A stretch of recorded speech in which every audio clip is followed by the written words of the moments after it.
నందు ప్రేమ సహోదరి సహోదరులకు యేసుక్రీస్తు నామములో శుభములు. దేవుని యొక్క కృప మీకు కలుగునుగాక. ఈరోజు దేవుడు మనకిచ్చిన మాట ఫిలోమోనుకు రాసిన పత్రిక 1వ అధ్యాయము 9-10 వచనాలు.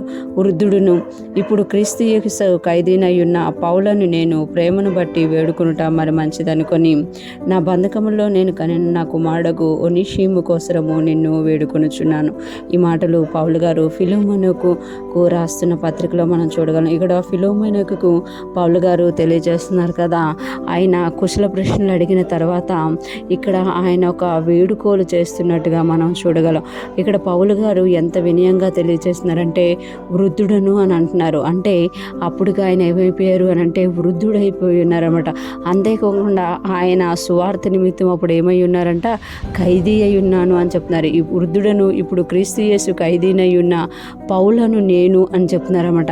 అంటే నేను వృద్ధుడును, ఇంకొకటి నేను ఖైదీ చేయబడి ఉన్నాను అని చెప్తూ ప్రేమను బట్టి వేడుకొనుట మరి మంచిదనుకొని ప్రేమను బట్టి వేడుకున్నాను. అంటే పౌలు గారిలో ఉన్న ఆ వినయము చూడండి, పౌలు గారిలో ఉన్న ఆ యొక్క అంటే ప్రేమతో కూడిన వేడుకోలు చూడండి. చాలా వరకు చూడండి, ఒక సీనియారిటీ వచ్చాక వేడుకోవడం కన్నా డిమాండ్ చేయడం ఎక్కువైపోతుంది అనమాట. నేను సీనియర్ని కదా, నేను నిన్ను పోషించాను కదా, నేను ఇది నేను అది అని సీనియారిటీని బట్టి మాట్లాడుతూ ఉంటారు.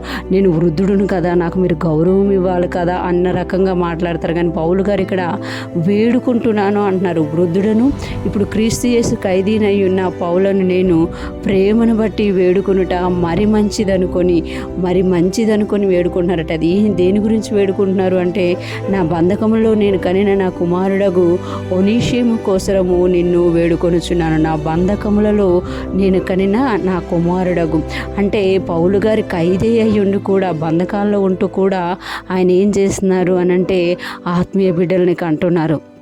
దేవుని కొరకు దేవుని పిల్లల్ని, అనేక మంది నశించిపోతున్న వారిని దేవుని పిల్లలుగా చేస్తున్నారు. అలాగే ఆయన బంధకాల్లో ఉన్నప్పుడు ఒనీషీము ఆయన దగ్గరికి వస్తే ఆయన్ని మరలా నూతనపరిచి ఆయన ఏం చేశారంట, కన్నాను అని ఇక్కడ చెప్తున్నారు. ఒనీషీము కోసరము నిన్ను వేడుకొనుచున్నాను, నా బంధకంలో నేను కనిన నా కుమారుడగు ఒనీషీము కోసరము నిన్ను వేడుకొనుచున్నాను అని ఇక్కడ తెలియజేస్తున్నారు. ఈరోజు ఫ్రెష్ మన్నా వింటున్న ప్రతి ఒక్కరూ జ్ఞాపకం చేసుకోవాలి, మనము ఆత్మీయంగా ఎంత ఎదుగుతున్నామో అంత మనలో కూడా విధేయత వినయము కనబడాలంట.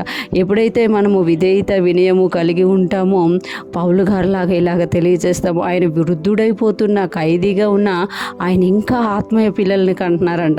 మనము కూడా ఎంత భూమి మీద జీవిస్తామో అంతవరకు దేవుని సువార్తను విస్తరింపచేసేవారుగా, దేవుని కొరకు పిల్లల్ని కనేవారుగా, దేవుని రాజ్యాన్ని విస్తరింపచేసేవారుగా మనం ఉండాలి అని ఈరోజు దేవుడు మనకి తెలియజేస్తున్నారు. ఈరోజు ఫ్రెష్ మన్నా వింటున్న ప్రతి ఒక్కరూ కూడా దేవుని కోసం జీవించే వారంగా మనం ఎదుగుతున్న కొలది మనలో దేవుని యొక్క ఆ యొక్క స్వభావము కనబడే విధంగా మనం ఎదుగుదుముగాక. దేవుని కృప మన అందరికీ తోడయుండి నడిపించునుగాక. ఆమేన్.